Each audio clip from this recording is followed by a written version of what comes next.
श्रेष्ठ आहे म्हणून ते रामकृष्ण प्रथम ब्राह्मणाचं महत्व सांगताय, ब्राह्मणाचं वर्णन करताय, ब्राह्मण किती महत्वाचा आहे हे सांगताय. शेवटी प्रश्न करताय, ब्राह्मणाला एवढं महत्व आहे तर मग सद्गुरू का असा प्रश्न साधकाने विचारला. तर काय म्हणताय,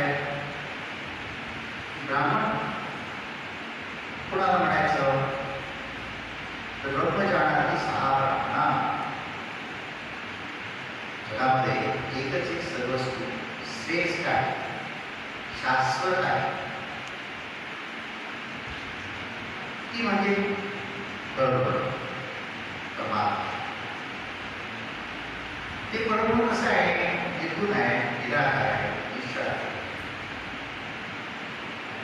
सर्वांना व्यापक आहे. क्रीडामुखीपासून देवादिकापर्यंत सर्वांमध्ये आहे.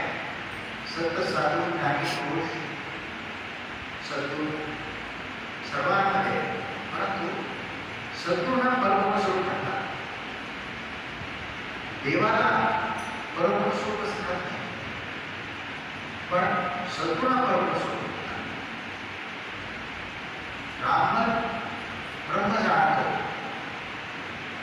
पण परब्रह्म स्वरूप नाही. तर ब्राह्मण मगाशी ब्रह्मजानाची 6 ब्राह्मण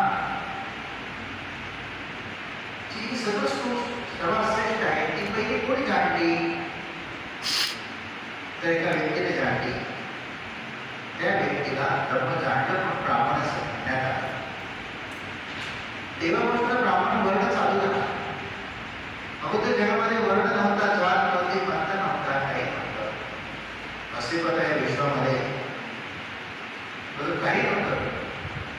नुसती एक पोकळी होती, नुसती पोकळी, आकाश.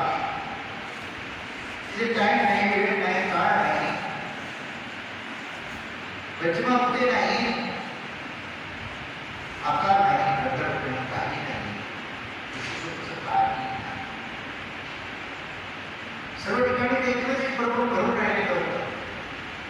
त्याच्यामध्ये शक्य असल्यास जेव्हा जाणीव होणार होती, त्या जाणीवेतून मूळ माया, तिचं स्वरूप ज्ञान आणि शक्ती